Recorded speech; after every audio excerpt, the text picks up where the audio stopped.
প্রণয়জনিত ঘটনার জেরে এক গৃহবধূকে নির্যাতনের অভিযোগ উঠে এলো।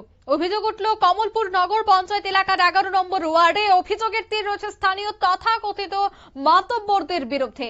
অভিযোগ রয়েছে প্রণয়জনিত ঘটনার জন্য নাকি এলাকারই বেশ কিছু মাতব্বরেরা এক গৃহবধূকে নির্মমভাবে অত্যাচার করে, নির্যাতনের অভিযোগ উঠে এসেছে। বেধড়ক মারধর করে এই মাতব্বররা গৃহবধূটিকে, এমনটাই অভিযোগ। আর তাতেই এলাকা জুড়ে তীব্র চাঞ্চল্য এবং শুভবুদ্ধি সম্পন্ন মহলের বক্তব্য, যদি এই গৃহবধূ কোনো ধরনের কোনো খারাপ কিছু করে থাকে বা তার যদি কোনো দোষ থাকে, সেক্ষেত্রে তারা আইনের দ্বারস্থ হতে পারত, কিন্তু আইন নিজের হাতে নিয়ে বা নিজেকেই আইন মনে করে একজন গৃহবধূকে এভাবে মারধর করা, সেটা কিন্তু কোনোভাবেই ভারতের সংবিধান অনুযায়ী এবং যে ল অ্যান্ড অর্ডার রয়েছে দেশ জুড়ে, তার কিন্তু উল্টো পথেই হাঁটলো ওই এলাকার মাতব্বররা। কি উঠে আসছে বিস্তারিত শোনাবো।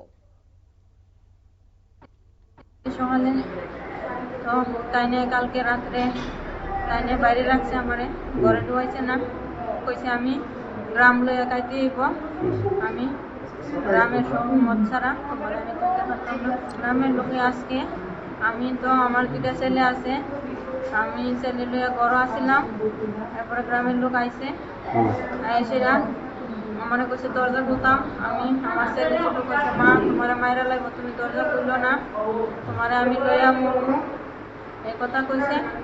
আমার ফুলাও কইছে দরজা খুলছি না, আমার দরজা খুলছি না। এরা ঘর ভাঙছে, ভাঙ্গা ঘর পুরা ভাঙ্গা লাইছে, দরজাও ভাঙ্গা লাইছে, ভাঙ্গা আমার চুলে ধরে ঘর থেকে বাইর করছে, বাইর করছে। এরা এরপরে বাইর করে এরা যেমনি খুশি মারধর করছে সবাই।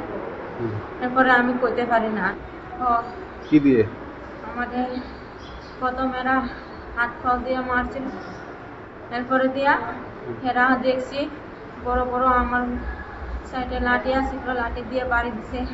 এরপরে আমি আর কিছু দিয়েছিল আপনার উপরে?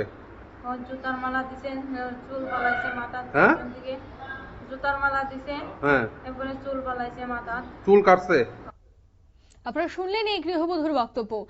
দরজা ভেঙে ঘরে প্রবেশ করে বেধড়ক মারধর করা হয় এবং মাথার চুল ফেলে দেওয়া হয়, জুতোর মালা পরিয়ে দেওয়া হয়। ঠিক এইভাবে কিন্তু এই গৃহবধূর উপর অত্যাচার চালানো হয়।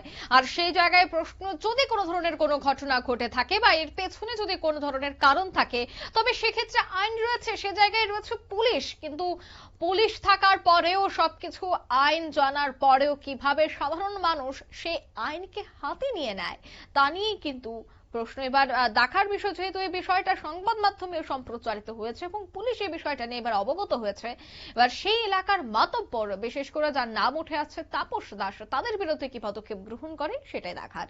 নিয়ে নিচ্ছি ছোট্ট একটি বিজ্ঞাপন বিরতি, সঙ্গে থাকুন।